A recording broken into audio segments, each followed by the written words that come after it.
En el episodio de hoy me junto con dos auténticos fenómenos, son Pablo Ortega y Javi Iñurrieta, que saben muchísimo de corzo, y en este episodio vamos a hablar de todo sobre la caza del corzo, la gestión, como la biología del corzo y mil cosas que estas dos personas han sido capaces de estudiar a lo largo de los años, y creo que va a ser uno de los episodios más interesantes que hemos grabado hasta ahora.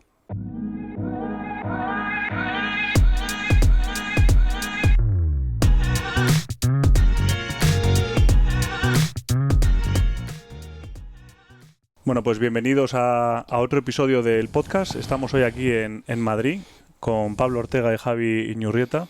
Bienvenidos otra vez, Pablo, que ya es tu segunda vez en el programa. Nos ha invitado a un tartar que hemos hecho todos juntos, que vais a ver en un blog. ¿Qué tal estaba el tartar, Javi? Muy bueno. Algún trozo un poquito grande, pero bueno. Sí. Pero bueno, como estamos ahora con la hora del café y del corzo se come todo, mira, hasta las cagarrutas. Las vamos a poner aquí. Entonces, este episodio es un episodio que la verdad es que tenía muchísimas ganas de hacer, porque lo hemos hablado muchas veces, estamos muy en contacto y creo que me apetecía muchísimo exprimiros un poco el cerebro, aprender todos un poco más de corzo, resolver muchas dudas y hablar del animal que tanto nos apasiona. Para los que no conozcáis, que yo creo que, empezando por ahí por Pablo Ortega, que yo creo que en el mundo de la caza le conocéis todos, arquitecto de Madrid, cazador, divulgador, yo creo que en todos los medios posibles. Ha hecho documentales, ha escrito libros, artículos, en revistas, en redes sociales, ha divulgado el tema de la caza, bajo mi punto de vista, de una forma excelente, sobre todo la caza ética y responsable. En respecto a lo de los corzos, fue fundador de la Asociación del Corzo Español, fue presidente. También ha escrito varios libros sobre la caza del corzo, que en concreto yo creo que han sido, si no me equivoco, 3. Cosas de corzos, más cosas de corzos, y el último que ha sido del corzo del campo a la mesa. Sí, que de ese no te puedes olvidar porque lo presentaste tú, entre otras personas. Sí. Entonces, 3 libros que os recomiendo que les echéis un vistazo porque son súper interesantes. Personalidad venatoria y, bueno, pues todos los que del Real Club de Monteros, todos los que estáis un poco en el sector, yo creo que le conocéis de sobra. Así que bienvenido otra vez. Y luego aquí Javi Iñurrieta, técnico forestal de Aranda, de nuestra zona. Investigador, yo diría divulgador, sobre todo en todo el tema del corzo. Yo creo que es una referencia. A mí me escribió un amigo, me acuerdo, yo no sé si fue Fede Calzada, me dijo, pero no sé qué, Javi. ¿Y quién es Javi?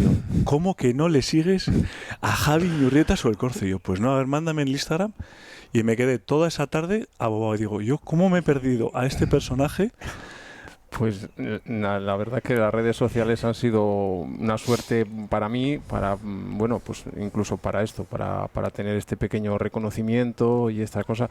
Llevo muchos años haciendo este trabajo y bueno, pues ahí sigo. Y ahora a ver si con esto podemos llegar junto con Pablo, pues llegar al objetivo que queremos con el corzo un poco, que es mejorar la vida del corzo, de nuestros corzos. Sí, no, la verdad es que el trabajo, yo esto te empecé a seguir hace ya años, pero cuando lo vi dije, esto es espectacular, esto hay que seguirlo de cerca, porque la verdad es que es súper educativo y súper interesante. Al final tienes la suerte de pasar muchísimos días en el campo, de poder estudiar los corzos y estar tanto tiempo en el campo como a muchos de nosotros nos gustaría, y ver cosas pues que todos nos perdemos a lo largo de la temporada porque desgraciadamente vivimos más lejos. Javi tiene por un lado la fortuna de vivir cerca y por otro de tener una pasión incombustible dentro, pero incombustible de verdad. O sea, a ti y a mí que nos gusta, yo creo, la caza a los dos, pero yo reconozco que hay veces en que ya uno en la época de corzos dice, este fin de semana, como que eso de las 5 de la mañana se me queda un poco grande. Javi, fines de semana, entre semana, enero, febrero, marzo, da igual. Sí, tengo esa suerte, también esa suerte familiar que me lo permite, pero bueno, sí, esperemos que dure. No, y una cosa que yo creo que antes de que nos metamos un poco de lleno en los corzos y aprendamos de los corzos, comentemos diversos temas, porque yo creo que hay muchas cosas de las que tratar, sí que me parece interesante para la gente que os conoce menos, que contaseis un poco cómo habéis llegado, primero tú si quieres, Pablo, dónde surge esa pasión desbordada, diría yo, hacia este animal, o cuándo te encontraste con los corzos? Porque tú, cuando empezaste a cazar corzos, no era ni por asomo tan popular como lo es ahora. No, no, precisamente por eso me enganchó. Yo vengo de una familia de raíces cazadoras de siempre, padres, abuelos, etcétera, etcétera, pero donde yo me crié y germinó en mí esa pasión por la caza era en La Mancha, y una zona en la que no había en absoluto ningún corzo. Yo viví una caza romántica todavía, de fincas abiertas, de montería, de venados en berrea y tal, donde, como te digo, en una zona en la que no existía ninguna cerca. Y yo siempre fui muy idealista, sigo todavía ya pasados los 60 intentando mantener ahí ese fuego del ideal, ¿no? Que no es fácil. Pero bueno, todo esto viene a cuento de que esa caza que yo había visto de niño, que movía a mis mayores y les ilusionaba, y había todavía oído pues cómo se salía con la Real andando desde allí 3 días hasta llegar a Hornachuelos, y toda la caza era pues sobre todo incertidumbre, pues aquello empezó a desaparecer en determinada época. Yo me empezaba a hacer mayorcito, empezaron a aparecer cosas que a mí no me gustaban, con todos los respetos, ¿no? Cercas, cazas garantizadas, tal.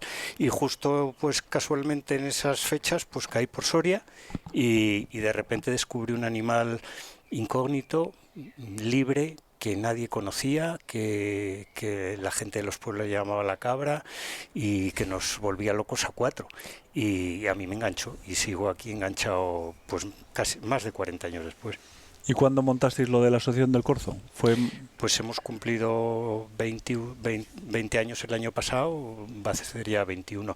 Bueno, se me ocurrió aquello de la Asociación del Corzo precisamente porque hay mucha gente que piensa, hombre, que son simplemente unos estudiosos del corzo. A ver, el corzo fue, en mi idea original, una especie de bandera para aglutinar en torno a esa bandera gente que pensábamos un poco esto que te he dicho en la introducción, que la caza debía ser algo natural, moderno, sobre animales inciertos, libres y tal. Y entonces el corzo era como la bandera para agrupar en torno de sí pues gente que pensábamos de esta manera. Yo ya llevaba años, digo hace 21 que fundamos la Asociación del Corzo, yo ya llevaba casi 20 años escribiendo en revistas, entonces no había redes sociales prácticamente, y tenía no solo acceso sino buena amistad con Juan Delibes, etcétera, con gente muy cercana que se sumaron desde el primer momento a la iniciativa, y tuve la tribuna de las revistas y de las primeras cadenas de televisión, y eso nos hizo un poco, yo creo, marcar un camino que 20 años después pues sigue más o menos funcionando. ¿Y cuántos socios hay ahora, más o menos, por saber? Deben andar como, no llega a 800. 800, que ya está... Sí, en algún momento hemos estado casi en los 1000, pero bueno, se queda ahí. Ya sabes que los españoles somos poco de meternos en ninguna aventura comunitaria, y bueno, es difícil al final avanzar. No, es verdad que todos dicen otro chiringuito más, y entonces está este y el otro y el de más allá, y cada uno tira por un lado. Bueno, pues sí, es muy difícil defender intereses comunes. ¿Y tú, Javi, cuándo llegas al mundo del corzo? ¿Llevas desde hace tiempo? ¿Vienes de la caza? ¿No vienes de la caza? Sí, yo por parte de familia de padre, pues han sido cazadores toda la vida, sobre todo caza menor, que era lo que se practicaba en nuestras zonas. Además es que el corzo, los corzos eran prácticamente, no se cazaban, eran poblaciones muy muy bajas. Y a mí me pilló de chaval, o sea que yo, como digo, siempre he crecido con el corzo, hemos crecido los dos a la vez. Fue aproximadamente a mediados de los 90, cuando yo, yendo ya de caza, veíamos de vez en cuando algún corzo. Además en nuestras zonas se practicaba la caza con perro de rastro a la liebre. Porque tu zona es la de Aranda, o sea... Sí, zona de Aranda, alrededores. Nosotros cazábamos en esas zonas. Entonces el corzo, claro, son hábitats muy, muy fragmentados. El corzo no estaba en zonas abiertas como se ve ahora. No veías un corzo en un monte de menos de, vamos a suponer, de 100 hectáreas, no veías un corzo. Entonces, cuando ya se empezaban a ver, pues bueno, surgió en mí también, un poco también por la trayectoria luego profesional que he tenido, por el gusto por intentar saber algo del campo, del monte, pues me gustaba seguir a los animales, y el corzo es una especie que permite eso, no lo puedes hacer con otro animal, no puedes seguir a un jabalí, es muy complicado, pero sin embargo con un corzo tú te plantas con una cámara o con unos prismáticos y ves el mismo corzo todos los días, y a mí eso me despertó algo, ¿no? El poder ver ese animal, y luego justo coincidió con el nacimiento del ACE, que fue en el 2000 por ahí, y ahí conseguí mucha documentación que de otra forma no se conseguía. Piensa que no existía internet, ahora tenemos capacidad para conseguir cualquier cosa, pero en aquellos tiempos la ACEP pudo sacar bastantes trabajos, bastantes artículos, y bueno, pues ahí poco a poco fuimos despegando y hasta ahora. ¿Y en qué momento o cómo haces esa metodología para estudiar? Porque yo creo que muchos de nosotros, y yo particularmente, yo he cazado corzos muchísimos años, pero una de las cosas que me apasiona de ambos es cómo sois capaces de observar, de documentar y de ser lo suficientemente ordenados para llegar a sacar conclusiones y estudiar un animal que sí que es fácil, pero a la vez es difícil, ¿no? Porque al final lleváis muchos años que poder estudiarlos me parece fascinante. Yo creo que es Javi el que tiene que contestar, porque yo, que más o menos sí creo que de mi generación era quizá de los que más podía hablar de esto, de seguimiento y de reconocer un corzo y de dejarlo un año para otro, me quedan mantillas al lado de lo que hace Javi. Se ha pasado el videojuego, Se ha ¿no? pasado, vamos, ya. Bueno, yo también quiero decir que lo que yo hago no es algo que el cazador deba realizar para cazar corzos. Lo que yo hago lo hago primero porque me gusta. Siempre digo, soy un poco egoísta, lo hago para mí, ¿no? Porque quiero aprender yo. El día que lo sepa todo de corzos ya no tendrá sentido salir al campo. Pero bueno, si mi trabajo sirve para mejorar el mundo de la caza del corzo, pues ahí queda. El tema del trabajo primordialmente es sobre todo hacerlo siempre en el mismo lugar y conocerse ese sitio. Y luego, una vez que conoces el sitio, los trabajos van surgiendo también mucho con la literatura que uno lee, los crecimientos de las cuernas de los corzos. Da muchísimo trabajo el tema de las cuernas, crecimiento de cuernas, si se repiten las mismas cuernas año tras año. O sea, son todo el tiempo preguntas. Luego hay cosas a las que uno no llega. Yo no puedo llegar a saber la mortalidad de corcinos en el campo. Yo no puedo porque no tengo medios. O cuánto dispersa un añal, eso tampoco. Pero se pueden hacer muchos trabajos solamente fotografiando animales, y además que es que lo que yo te cuento lo estás viendo tú también. Yo te lo voy a mostrar en fotografías o en vídeos, lo estás viendo. O sea, el mismo corzo durante 5 años en diferentes periodos, tal. O sea que, bueno, y si esos trabajos sirven para que un cazador pueda clasificar o intentar clasificar un corzo en el campo, reconocer por ciertos aspectos corporales el animal, si realmente las cuernas cambian a lo largo del tiempo, si los animales más maduros es verdad que tienen peores cuernas o no, o los animales jóvenes que tienen buenas cuernas las van a tener siempre o no, esas cosas, pues bueno, es interesante. ¿Cuánto tiempo, por tener un orden de magnitud antes de meternos, dirías que llevas de forma metódica estudiando con fotografías y haciendo seguimientos y tomando notas? Pues en el mismo sitio 20 años. 20 años, ¿eh? 20 años. Lo Joder, que pasa es que ya... Es una barbaridad. Piensa que, mira, además, por ejemplo, desmogues en ese sitio tendré al pie de 200 y pico desmogues en la misma zona. Pues es complicado encontrarlos. ¿Qué? Me mira Javi porque... ¿Hay truco? Dime, igual hay truco. No, fuimos a cazar, hace poco coincidimos cazando en un coto de un buen amigo, y en ese rato que estuve yo solo por ahí, que fue 2 horas, le aparezco con 4 desmogues en la mano a Pablo. A ver, había truco en ese sitio porque la verdad que no esas zonas no las anda mucha gente, y bueno, pues también pudo ser suerte, ¿no? Pero bueno, al final uno tiene también el ojo hecho al corzo. Cuando estás acostumbrado todos los días a ver corzos, hay veces que nada más que miras así en el horizonte tal, ves la silueta del corzo, o sea, lo tienes ya un poco ahí en... Sí. Pero bueno, sí, pero los desmogues es una cosa... ¿Cuándo es tu época favorita para cogerlos? Todo el año son fechas favoritas. Sí, pero desaparecen bastante, ¿no? Bueno, se los comen muchos bichos, los propios corzos los roen, al final es claro. Una fuente de calcio. Al final, sí, a ver, buscar, no hay un sitio, o sea, no hay una fecha. Sitio sí, por si más o menos sabes que en tu zona la fecha de desmogue suele ser octubre, noviembre. En mi zona, sobre todo, hay zonas de roble. Están los corzos entre las lindes, entre los rastrojos que tienen esa ricia en octubre, noviembre. Pues muchas veces en esas zonas es donde muchos se los comen las tierras, las propias tierras agrícolas. Al labrar otra vez la tierra, ahí quedan. O sea que, bueno, es una suerte un poco...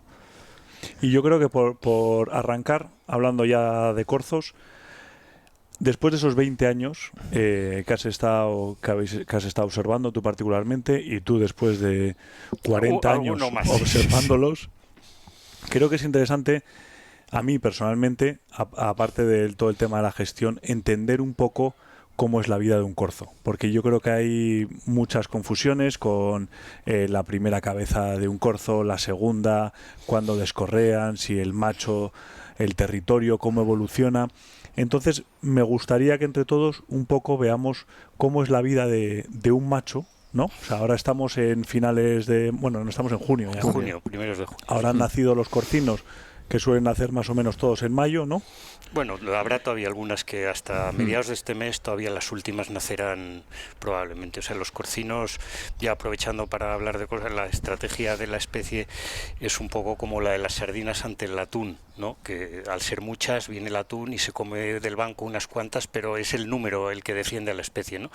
Entonces los corzos, pues realmente su estrategia es llenar el campo de corcinos, de forma que los depredadores pues pueden comerse un determinado número, no necesitan más. Entonces estamos ahora en esas fechas, entre el 15 de mayo más o menos y el 15 de junio, es el rango de los primeros partos y los finales, dependiendo lógicamente de la zona de España. Si te vas a Andalucía, pues probablemente se adelanta un mes más. En el Montes de Toledo, pues entre medias, pues tienes ese mes más o menos, pero la inmensa mayoría de los partos se solapan en una semana, pues hacia la mitad de ese periodo. ¿Cuánto tiempo está el corcino totalmente separado de la madre y cuándo empieza a acompañar a la madre? ¿De qué periodo estamos hablando? Separado, a ver, más que la pregunta sería ¿cuándo empieza a estar a tiempo completo con la corza? Que eso es aproximadamente después del celo. Hasta después del celo, primero, porque en el celo ya sabemos que la corza va a estar interactuando con el macho, y luego, anteriormente al celo, lo que es, vamos a decir, la primera quincena de julio y todo este mes de junio, la baja actividad de los corcinos, se van incrementando la actividad, pero hay muchos momentos del día que no va a estar con la corza, y luego hay momentos que sí, que puede acompañarla momentáneamente. O sea que vamos a decir que a partir de después del celo es cuando ya la actividad es prácticamente el 100%. El 100% con la corza. Con la corza. ¿Y qué son? ¿2 semanas cuando están totalmente solo todo el día en la hierba y todo eso, todo el proyecto corcino y de cogerlos? ¿O es más tiempo? Es más tiempo, porque ten en cuenta, perdona lo que decimos, de que hay corzas que a lo mejor han parido el 15 de mayo y otra que no pare hasta el 15 de junio. Entonces, bueno, es un tema que hablaremos luego, yo creo, en la segunda parte, pero tiene también que ver con la idoneidad o no de cazar hembras, por ejemplo, en estas fechas, que hay algunas comunidades autónomas que autorizan la caza en una época en que incluso gente muy experta pues se puede equivocar y cazar una corza pensando que es una corzuela, que no tiene cría, y estás condenado a un corcino a morir de inanición. ¿Cuál es el depredador más importante de los corcinos, o cuál es la razón que o sea, porque tienen varias, o sea, ahora cuando son pequeños tienen muchas amenazas, desde la agricultura, pues al final ahora están cosechando todas las esparcetas, tienen los zorros, las águilas, las alimañas, no sé, ¿cuál diríais que es lo más problemático para un corcino para que salgan adelante? ¿Y cuál es el ratio de éxito? El mayor depredador por estudios es el zorro. Es el zorro al ser un depredador más numeroso. El águila es mucho menos numeroso que el zorro. Por lo tanto, y luego, bueno, Pablo puede hablar sobre las presas del águila, que también eso es bastante curioso. Pero sí, el zorro es el mayor depredador. Pero no obstante, hay que poner en valor las estrategias tanto del zorro como de la corza y de la especie. Y aunque sea un gran depredador, porque el zorro lo es, y en estudios pues poblaciones con zorro llegan a matar el 50% prácticamente de los corcinos, vemos que en estos últimos 20 años ha ganado esa batalla el corzo, ¿no? O sea que una población sana de corzos es muy productiva, y la estrategia de las corzas es, y de la población es eficaz frente a los depredadores. Que luego haya una depredación, o bueno, más que depredación, por ejemplo, de jabalí, algo más puntual, o de otras especies, pues bueno, puede haberla. Pero sí, el mayor depredador es el zorro. Sí. Y por tener una idea, las corzas suelen tener un corcino, dos de esos dos suelen salir? ¿Hay algún tipo de estudio más Bueno, o menos pueden que...? tener tres también con cierta frecuencia, tres, incluso hay casos de cuatro, pero vamos. Lo normal en poblaciones saludables es que tengan dos corcinos. También el número de corcinos es indicador de la situación de la población. Si se ha sobrepasado la capacidad de carga del medio, etcétera, pues las hembras paren menos.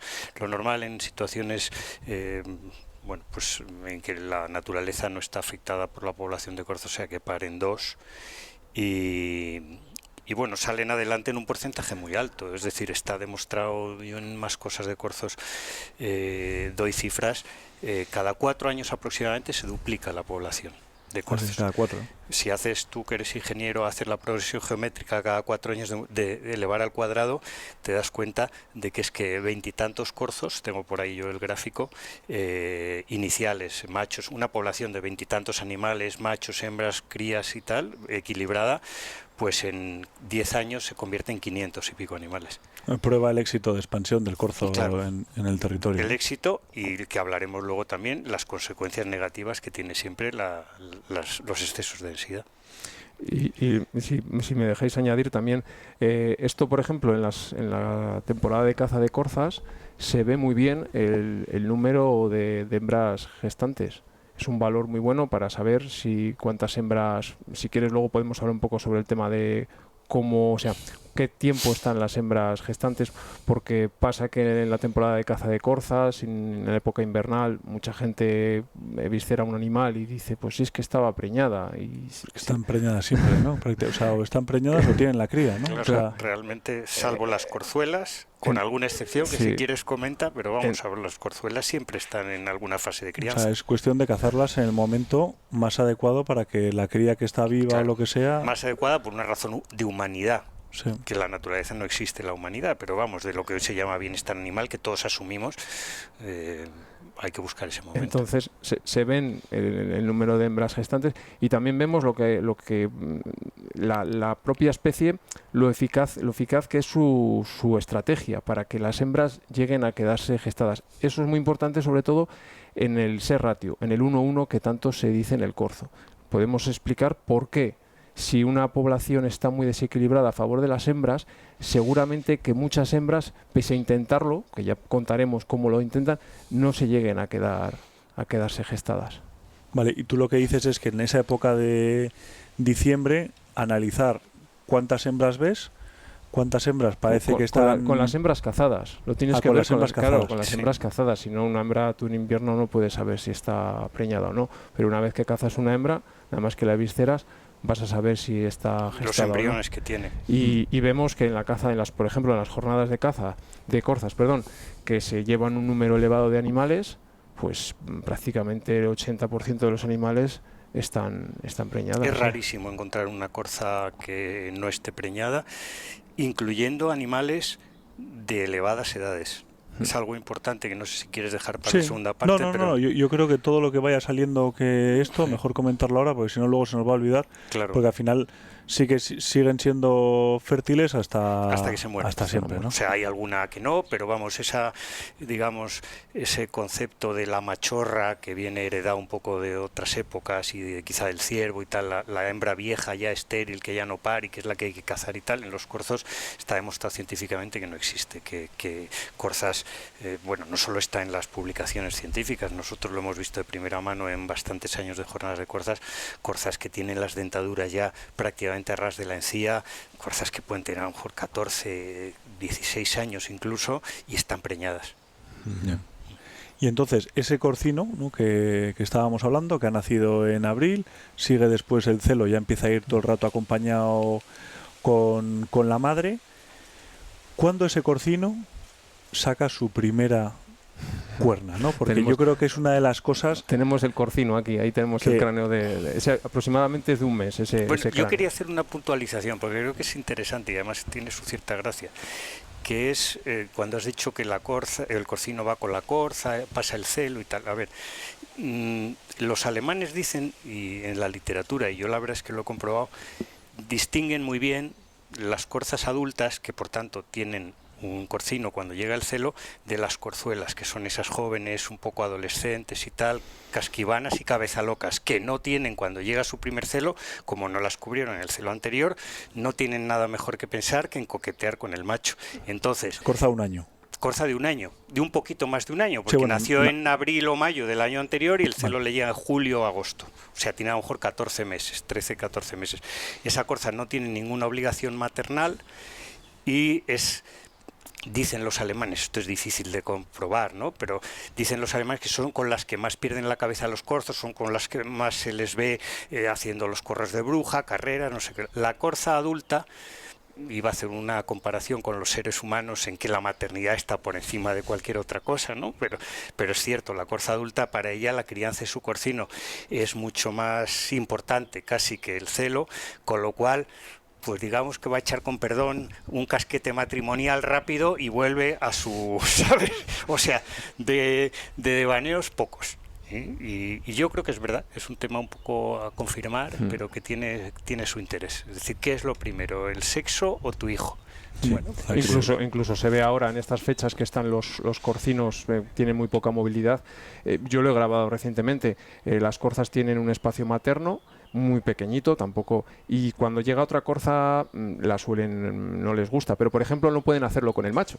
El macho en su espacio, él campea por ahí y de repente se topa con un corcino, y la hembra a veces se intenta interponer entre él para, como diciendo, no me molestes, no me dejes por aquí un rastro que no sea, incluso con su propia especie. Sí que pasa, sí. Qué bueno. Cosas. Entonces, estaba el corzo de ese corzo que seguía con la hembra, que no sé hasta qué época ya empiezan a ser totalmente independientes. No sé si en febrero, marzo. Casi al año de edad, hasta, al año de edad, ¿no? Hasta abril, mayo aproximadamente. Hasta la nueva campaña de cría, más o menos, ¿no? O sea, cuando empiezan a criar otra vez la hembra es ya cuando se independiza. O sea, lo que es mamar, pueden llegar a mamar hasta octubre, hasta primeros de octubre. Todavía se les ve dar golpes en las ubres de la corza y tal. Pero realmente necesita la madre, pues hasta que la naturaleza lo ha dicho. Pasar el primer invierno. Aunque nosotros aquí estamos viviendo unos inviernos muy templados y muy suaves, hay que pensar que poblaciones centroeuropeas los inviernos eran las fechas más rigurosas. Entonces es necesario que tanto las corzuelas como los añales pasen el invierno con la corza. Bueno, y es muy interesante también para la inmensa mayoría de los que nos oyen, que son cazadores, saber algo que yo creo que es tan lógico que no hace falta casi ni decirlo, pero bueno, apuntarlo no está de más, que es que el trofeo, la cuerna y el desarrollo físico de un animal, de un corzo en concreto, depende mucho de su lactancia y de ese primer año. Yo que soy arquitecto, has dicho, para hacer un rascacielos hace falta unas buenas bases, unos cimientos sólidos. Entonces, si hay una lactancia con carencias, si el corcino se queda sin madre ese invierno y se defiende de los fríos como puede, pero no tiene todavía conocimiento del medio y tal, ese corcino no se va a desarrollar nunca como un gran corzo. Otra cosa es luego ya del trofeo, que tiene sus connotaciones que hablaremos en la segunda parte, ¿no? Pero quiero decir, es muy importante que los corcinos durante todo ese primer año de vida estén junto a corzas adultas, maduras, que el cazador las respete cuando vaya a cazar corzas, esas hembras viejas en que el campo ha invertido pues energía y tiempo para darles conocimiento. Esas son las madres que hay que dejar en el coto. Ya hablaremos luego de eso, pero... Y de aquí, por ejemplo, aquí Javi nos has traído una muestra, ¿no? Que es... Sí, es aproximadamente desde la etapa como corcino, aproximadamente este animal tendría un año. Ya, por ejemplo, en estos dos animales son machos, octubre-noviembre, ya empezamos a ver algunos en los que ya empezamos a ver unos pequeños... ¿Este animal tendría un año? No, tendría menos. Un mes, perdona, vale. Sí. Un mes. ¿Qué digo yo? Y luego ya entrábamos aproximadamente entre octubre y noviembre. Aquí ya vemos diferencias. Estos son visibles, estos de una misma población, todo. Entonces vemos que entre octubre y noviembre podemos ver animales todavía añales sin ningún tipo en la frente, en la cabeza de incipiente del crecimiento de los pivotes, y algunos que ya sí que les vemos con unos pequeños pivotitos, botones, ¿no? Sí, pivotitos que serían las bases de las astas.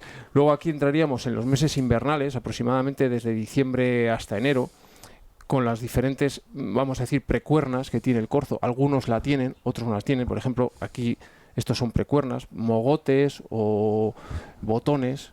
Yo esto lo llamaría precuerna. En algunos libros, algunos autores ya lo llaman como primera cuerna. Pero a mí no me gusta porque no todos la tienen, entonces no sería una primera cuerna. Vale. Lo que sí que tiene un añal es ya la primera cuerna a partir pues esto, del crecimiento a partir de febrero hasta que la limpian, que es aproximadamente finales de abril o primeros de mayo. Vale. Sí, pero no sé si ha quedado suficientemente claro que antes de que nazca y desarrolle esta primera cuerna, que lo hace pues a partir del mes de marzo, cuando todavía no tiene un año de vida, va a cumplir pronto el año, pero empieza a desarrollar esa primera cuerna, pues antes de eso, en diciembre, febrero, algunos machos, no todos, en principio los que están mejor dotados, desarrollan la precuerna, que son unos pequeños botones que los llegan a desmogar. Sí. O sea, descorrear, los limpian. Pero esto es un poco más de botón, ¿no? Esto sería como... No, realmente sería lo que estás viendo casi negro, vamos. Claro, es que aquí estás viendo ya la cabeza limpia, pero mira, por ejemplo, en este corzo lo que sobresalía era prácticamente 1,5 centímetros. Es un botón bastante grande para un corzo. Sin embargo, en este apenas, esto lo tendría con pelo. Este seguramente no tenía precuerna. Este sí y este no. ¿Qué pasa? Este la pierde. O sea, esto lo desmoga. Este centímetro lo tira y ya le empieza a crecer la primera cabeza. Y en eso empieza en enero. Claro, sí, quizá un poquito más tarde, aunque no tenga precuerna, no pierde nada, pero lo vuelve a echar cuerna igual que lo haría vuelve a desarrollar lo que es la primera cuerna, que es la cuerna que vemos ahora en junio y que perderán, pues en nuestras zonas las pierden a finales de noviembre, primeros de diciembre. Vale, sí, yo creo que eso hay mucha confusión. Yo creo que es interesante porque al final yo creo que muchos vamos a cazar las corzas en enero y ves los o sea, bueno, no sé cómo se llaman, añales, ¿no? Bueno, nosotros los llamamos añales. Sí, que les ves con un poco borra y pensamos que es la mismo cuerno que se está desarrollando cuando volvemos a ir al campo en marzo. Claro. Y ahí ha habido un lapso claro. de que han soltado el mogote para arrancar con el cuerno. Claro, definitivo, ¿no? Yo siempre recomiendo, ya que hablamos de la caza en invierno, sobre todo cuando estamos cazando corzas, de mirar el aparato reproductor de los animales para saber si es una hembra o un macho. Sí, o sea, mirar el espejo, el culo, vamos. Sí, porque puede haber alguna confusión, porque ha habido veces que hay machos que por el desarrollo más tardío tal, que nos podemos encontrar un macho en diciembre, un añal, que todavía no desarrolla apenas pivotes. Vemos la cabeza y pensamos que es una corzuela. No sería frecuente, pero bueno, puede darse. Y luego, pues lo que te digo, y luego ya a partir del mes de febrero o marzo empiezan a desarrollar lo que va a ser la primera cuerna, que en estos añales van a descorrear mucho más tarde que los machos ya de 2 años en adelante. Los machos de 2 años normalmente en nuestras zonas suelen limpiar a finales de febrero, primeros de marzo, y estos a primeros de marzo todavía tienen las cuernas con borra, incluso a primeros de abril siguen con borra. De abril y tal. Entonces, lo que sí que vemos es, por ejemplo, las diferentes predisposiciones o expresiones que pueden tener las cuernas de añales. O sea, de aquí para acá son primeras cuernas de añales. O sea, estos tres últimos, ¿no? Sí. También, ¿no? Este está en crecimiento. Este es un animal de febrero, este todavía... Sí, pero bueno, que sería ya su cuerna, en cuanto se desarrollase, sería una de estas. O sea, en el fondo, para aclarar, que te he visto a ti incluso que dudabas de la denominación, lo de añal, lo propusimos precisamente porque se trata de un corzo en esta etapa de su vida, antes de cumplir los 2 años, una etapa para la que no había un nombre en castellano. Es decir, así como en inglés o en alemán existe, por ejemplo, yearling o Jahrling en alemán. ¿Pero es antes de cumplir los 2 años o antes de cumplir 1 año? Eso sería corcino. Corcino. O sea, hasta estos mayo. Serían corcinos. ¿Y esos son añales. Añales, vale. ¿Por qué añales? Porque realmente cuando yo empecé en esto hace 40 años y en la literatura y tal, como no había palabras para ello, se tendía a llamarlos baretos.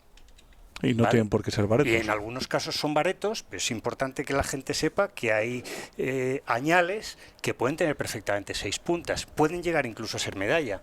Vamos, no es muy raro que haya añales, o sea, animales que tienen entre 1 y 2 años de vida, que no han cumplido su segunda primavera, que son medalla de oro, para tener una referencia. Con lo cual no era adecuado llamarlos bareto, que denomina de vara, viene de vara, ¿no? Entonces, por eso decidimos utilizar esa palabra que Javi pues me está ayudando a difundirla. Sí, al final el lenguaje corcero, tenemos un lenguaje en España, bueno, un poco pobre en cuanto a estas nomenclaturas, estos nombres, y bueno, yo creo que añal y corzuela es algo que ya debemos de todos manejar para saber a qué nos estamos refiriendo. Sí, porque es verdad que en otros idiomas sí que tienen el yearling, en Francia tienen el eterlú, que es el rebeco de un año. Sí, sí. O sea, al final... Y las hembras igual. En las hembras, por ejemplo, los alemanes, antes cuando se hablaba de lo del celo, de si la joven entra en celo o la adulta, pues tiene una palabra para cada hembra, que es por eso también la propuesta de utilizar corzuela, ¿no? Para las que son, digamos, equivalentes a esta clase de edad. En hembra. Sí. Vale, entonces, nuestro corcino pasa a ser añal. ¿Cuándo ese corcino es en ese primer año en el que es fértil y entra en la campaña reproductora, en el celo, o normalmente ese primer año? Yo voy a permitirme, como hemos dicho, que Sí, vamos sí. un inciso interesante, yo creo, para los que nos oigan, porque, por ejemplo, en Alemania o en Centro Europa todo el mundo lo sabe, en España casi nadie, que es que se diferencia perfectamente un añal de un corzo de 2 años por el tercer premolar, no sé si tenemos, Javi, por la mandíbula, que no tengo ¿no? gafas, por la mandíbula, efectivamente. Es decir, luego ya supongo que os lo podrá mostrar la cámara, pero el tercer premolar tiene 3 partes, es trilobulado, cuando es un animal juvenil antes de esa edad. Mientras que a partir de aquí ya durante todos los años de su vida va a mantener el mismo molar, que es bilobulado y que se va a ir desgastando. Entonces hay muchas veces que a mí, o con frecuencia, alguien me pregunta por internet o por Instagram: oye, este corzo, es que tengo dudas si era un macho viejísimo o si es un añal muy bueno. Y digo, ¿le has mirado la mandíbula? Y me dice, no. Digo, bueno, es que esto es como decir, oye, ¿es de día o es de noche? Sí, es una conclusión que... Es que es evidente, o sea, le miras la mandíbula y si tiene... Porque de 3 a 4, de 4 a 5... Puede haber duda, pero si tiene los dientes que son de leche, ¿no? Todavía claro, no son estos trilobulados, son dientes de Además, leche. el recambio dentario es el método de estimación más eficaz hasta que se realiza el cambio, que es aproximadamente a los 12-14 meses de edad. 12-14 meses, o sea de ahí que para ahora, atrás... Ahora en mayo, ese añal es cuando está cambiando los dientes. Seguramente todavía no. Seguramente hay alguno que se cace o tal, o sobre todo muchos de estos animales caen en carretera. Los que se revisan tienen todavía los 3 premolares, los tienen de leche. Vale. Todavía. Entonces esto vamos a sacar, ahora sacaremos un detalle luego si queréis para poneros en el vídeo y igual cuando comentemos exactamente cómo calcular la edad de los corzos, vemos un poco las diferencias porque yo creo que es muy interesante. Entonces, la vida de nuestro querido amigo el corzo, entra en celo el primer año, no, ¿cómo está su situación de territorios? ¿Va solo? ¿Es perdido todavía? ¿No tiene territorio? Entiendo. Según los estudios, el éxito reproductivo de un corzo, lo que llamamos como éxito no es para el corzo llegar y copular con una hembra. El éxito de un corzo se mide en tiempo. O sea, para que el corzo tenga éxito, necesita consolidarse en un espacio, en un territorio, poder defenderlo y mantenerlo durante el tiempo hasta que ya no pueda más, porque lo eche otro corzo o se muera. Entonces un añal no es capaz de mantener un espacio. Si tiene éxito, que no lo llamamos éxito, pero no es éxito, es porque una corza se ha cruzado en su camino, la corza accede tal y puede montar a una corza. Pero eso no es éxito para un añal. La estrategia que va a tener, suerte, ¿no? Eso es suerte. La estrategia que va a tener el añal durante su primer año de vida va a ser o ser un animal que dispersa, que sale de su territorio materno, o que es filopátrico, que se queda en el territorio. Bueno, yo creo que esto además liga mucho con la segunda parte, pero realmente yo he visto y tengo incluso en Instagram grabado un vídeo de un añal montando una corza reiteradamente. Javi ha dicho que eso es un poco casualidad y es verdad, y que puede ocurrir por varias razones, pero una de las razones por las que puede ocurrir precisamente es algo que creemos que hay que evitar, que es que lo que hagamos los cazadores sea quitar el macho al que la naturaleza ha destinado a estar en ese territorio procreando esta temporada y quitarlo poco antes del celo. Y entonces, ¿qué estamos haciendo? Es evidente, cualquiera lo puede entender, y con eso no soy anticaza, creo que doy mucho la cara a favor de la caza. Cualquiera puede entender que no lo estamos haciendo bien, que quitando un macho que ha gastado 3 o 4 o 5 años de energía para obtener ese territorio y al que la selección natural ha llevado a ser el que va a poder copular, pues resulta que de repente lo quitamos del medio para colgar sus cuernos de la pared y abrimos vía libre a animales cuya idoneidad como padres pues no está comprobada. Entonces, ¿quién va a cubrir? Pues el primero que pilla la corza alta. De hecho, antes, cuando hemos estado hablando de la comida, os decía que yo, más que controlar corzos, controlo los territorios. La caza a mí me ha permitido ver que corzos que yo llevo viendo durante años y que están consolidados, cuando dos vecinos, cuando se quita uno de los dos, que puede tener 6-7 años, el otro, que es más o menos de la misma quinta, dices, no tiene el espacio libre del otro que es colindante, no se mete. Se queda manteniendo el suyo. En el otro se meten jóvenes, pero él se queda en el suyo. O sea, la permanencia es lo que le da al corzo y la fidelidad ese éxito. Claro, si tú tienes en tu territorio más hembras que machos, las hembras lo que quieren es quedarse preñadas. Y si no está el macho que ellas quieren, van a ir buscando, y de hecho también se sabe que las corzas se salen de su área de campeo durante excursiones de 24 o 48 horas para buscar machos disponibles.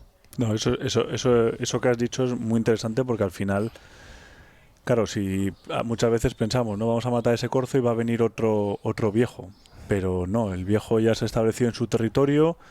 Y todas las reposiciones, todas las que he visto, y esto lo puedo asegurar al 100%, son todas de machos subadultos, de 2 y 3 años, todas.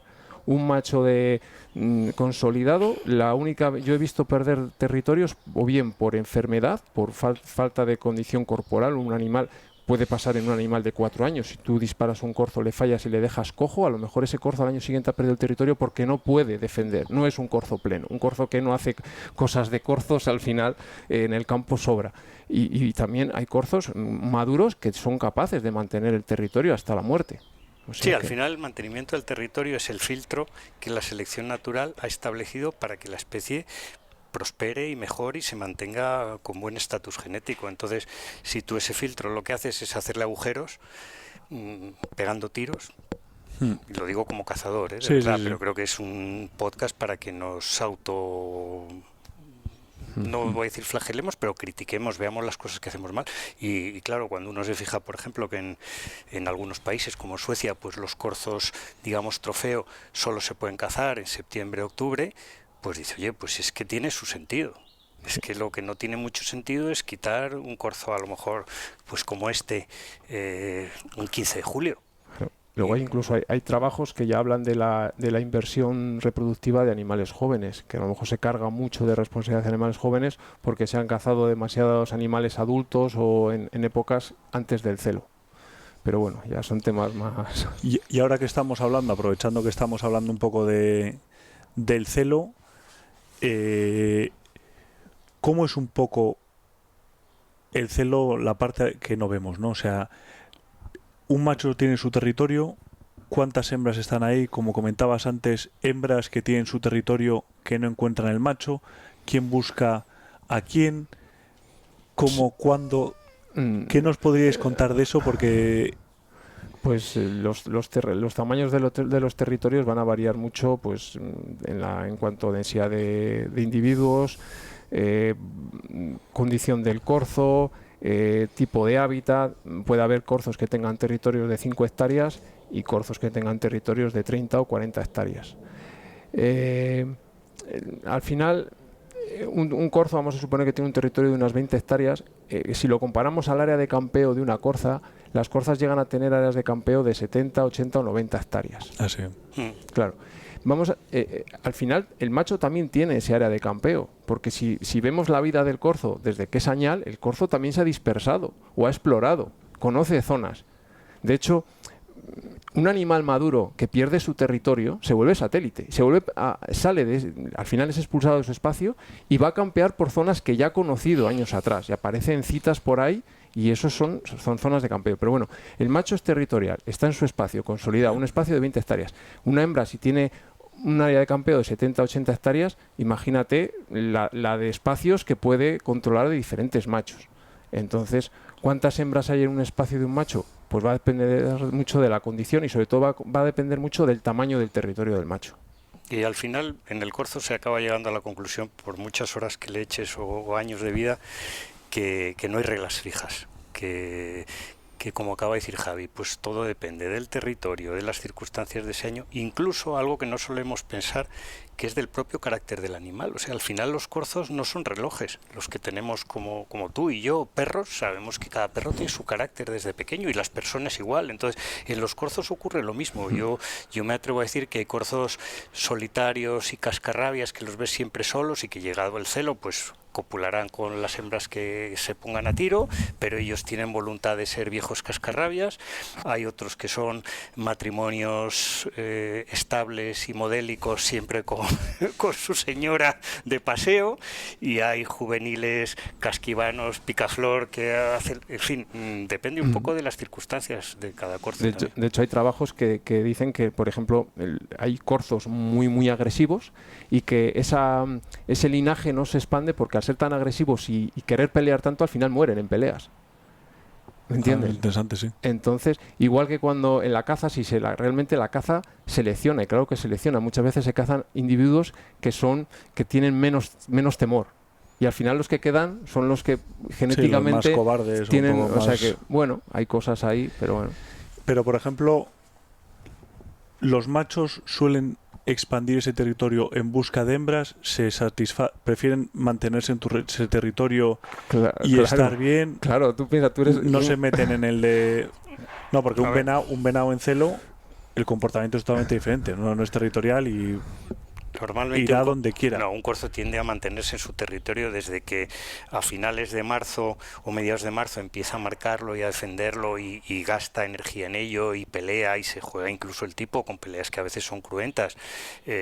Todo ese esfuerzo y ese gasto de energía no tiene más que un objetivo, que es en la época del celo seguir patrullando ese perímetro y copular con todas las corzas que aparezcan allí. No tendría sentido que después de haber montado toda la muralla del castillo y tal, cuando llega el momento de la guerra, tú te vayas con el caballo a no sé dónde a pelear. Dice, oiga, si ha hecho usted un castillo, bueno, quédese pero cuando estás muy caliente, hacen muchas cosas. De hecho, por ejemplo, se ve en los seguimientos en animales subadultos que ya empiezan a invertir tiempo en un determinado espacio. De un año a otro, en invierno sí que hay veces que, dependiendo de los recursos, se mueven un poquito fuera de lo que ha sido su espacio, o corzos de 4 años que ya están consolidados, a lo mejor no están en invierno en lo que es su espacio, al ser época invernal y bajar mucho la territorialidad, salen a zonas aledañas que a lo mejor hay mejor alimento. Sin embargo, ya en corzos que tienen más edad, en invierno incluso se quedan en su territorio, les cuesta más salirse, se quedan ahí.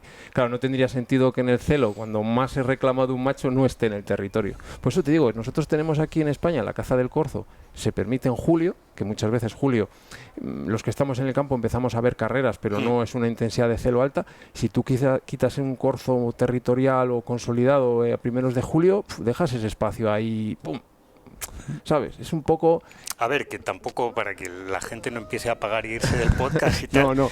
Tampoco pasa nada, ya lo hablaremos supongo en la segunda parte, tampoco pasa nada por extraer con cuentagotas algunos animales de un coto, incluso hasta primeros de julio, si tienes un coto relativamente grande y resulta que vas a quitar 2 o 3 machos, bueno, pues tampoco pasa nada. Lo que no puede ser es que eso sea lo único que se haga, o sea, que se cace siempre los mejores machos y sin tasa ni medida, ni preguntarse si son jóvenes, con futuro, sin futuro, y luego ya olvidarse el coto para la gestión de corzas, para quitar añales, etcétera. Ya hasta el año que viene, en abril, mayo. No estoy en contra de la caza de celo, al revés. De hecho, hay muchos medios en los que se debería de cazar, porque no hay otra forma de atraer el corzo, de sacarle de esas masas forestal y verlo, ¿no?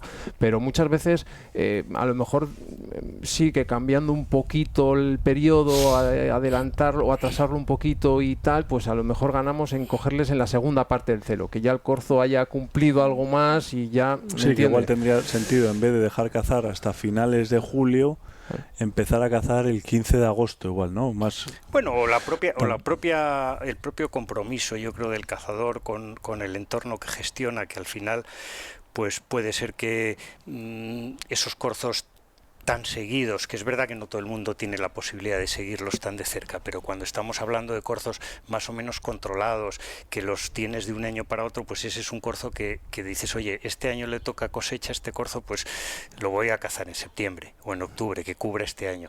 Mientras que a lo mejor en otros sitios, como dice Javi, zonas grandes que hay en España, muy impenetrables, de monte, donde a lo mejor, pues efectivamente, allí se cría caza que se muere en el monte sin provecho de nadie y que el único camino es a finales de julio o primeros de agosto, en temporada de celo, pues tocar el butolo o el reclamo y te aparece un corzo que hay que decidir sobre la marcha. Bueno, no es tan maduro, no pasa nada. Bueno, es un corzo que nadie habría quitado ni visto.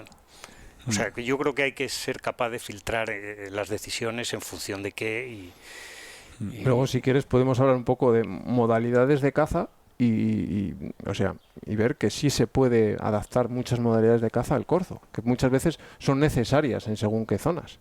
En el sentido de... Pues hombre, si necesitamos cazar cierto número de animales, a lo mejor hay que cazar animales en batida, por ejemplo, corzos Sí, en batida. eso hacen bastante en Francia, por ejemplo, ¿no? O incluso con peluca, vamos, sí, con correa, quiero decir. Sí. O gente que no tiene mucho tiempo para salir al campo, pero quiere intentar enfocar la caza del corzo de otra manera. Claro, a ver, si no tienes tiempo de nada, pues hombre, hacer un trabajo un poco es complicado, hacer un manejo. Pero bueno, enfocar a no cazar ciertos animales que deberían de quedarse en el campo. ¿Qué se puede hacer, no? A lo mejor, si tú solo tienes la oportunidad de, con un precinto, dedicarle durante más tiempo todo el año, pues a lo mejor no te vayas a cazar el 1 de abril un corzo de 3 años. A lo mejor puedes cazar un corzo de 8 o 9 años que no ha visto nadie, que sigue ahí escondido en el monte y puedes dedicarle más tiempo. Pues si queréis nos metemos con la gestión. Yo tenía una pregunta sobre el celo. ¿Cuál es la razón de que la hembra llame al macho? Los machos en la época de celo, que el territorio, estamos hablando que hemos hablado que no son territorios inmensos, no están lo suficientemente encima como para saber cuándo la hembra... O sea, digo, porque al final los territorios tampoco son gigantes, ¿no? O sea, que a mí siempre me ha sorprendido que la hembra sea la que llame. Y también me sorprende un poco los reclamos, que tienen un ruido muy, para mi gusto, que suena muchísimo, y luego les oyes en el campo y oyes un pi pi que dices, pero estoy oyendo algo, claro. es un jabalí, unos rayones siguiendo una jabalina, uy, uy, uy. Y dices, ¿por qué los corzos acuden también a un silbido tan fuerte cuando realmente cuando ellos lo hacen es casi que no sabes si lo estás escuchando, ¿no? Bueno, acuden también, yo dudo, Pedro, o sea, quiero decir, yo que soy pescador, he sido, porque ahora ya menos pescador de trucha, lo que ocurre yo creo con los reclamos es que hay algunos días, tú decías antes, están tan calientes que casi cualquier cosa vale. Casi yo he visto hacer la broma con un osito de estos de goma de los niños de tal, y acuden los corzos. Es como los días en que las truchas, iba a decir, pues pican tanto que tiras una colilla y sube una trucha, ¿no? Pero eso no es lo normal. Lo normal es que tengas que tocar el reclamo bien, buscarle bien el aire, meterte en el terreno del corzo, etcétera. Es decir que bueno, no es tan sencillo, hay que acertar, ¿no? Creo yo. La clave del celo yo creo que es, bueno, tú tienes vídeos sobre la caza del celo muy buenos, es estructurar que la caza del celo tiene diferentes episodios. O sea, por cómo funciona el corzo en los celos, desde que el corzo se junta con la corza, que no es juntarse y ya empieza la cópula, sino que puede pasar unos días, luego ya son las cópulas hasta que la corza pierde el celo. Son cópulas casi, yo tengo filmadas creo que en 1 hora 7 cópulas, o sea, es muy...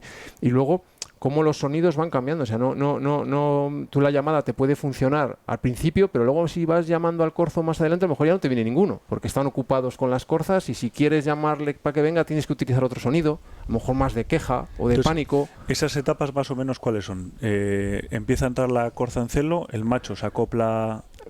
A ver, normalmente en un mismo territorio el celo, sí que es verdad que de los ciclos que tiene el corzo, que hemos hablado de los partos que suelen durar mes y medio, incluso en los desmogues, descorreado, que son, el celo sí que es el más comprimido, el celo sí que yo he visto lo que es celo montas desde más o menos mediados de julio hasta casi la primera, diría yo que la segunda semana de agosto, es muy concentrado, el celo sí que es algo más concentrado, que luego es curioso cómo los partos se dilatan más. Pero sí ocurre eso, un corzo, por eso el éxito de un corzo al año no sobrepasa las 3, 4, 5 hembras aproximadamente. O sea, es que no le da tiempo a más. O sea, no es Julio Iglesias. Pues nada, pues si queréis nos metemos un poco en el tema de Lo que tú quieras. la Nosotros gestión encantados. del Corzo. Ahora tenemos un poco la idea del esto. Hacemos una pequeña pausa si quieres. Si te ha gustado la primera parte, continuamos con una segunda parte en la que vamos a hablar todo sobre la gestión. Así que atentos, que en el próximo episodio viene más de Corzos.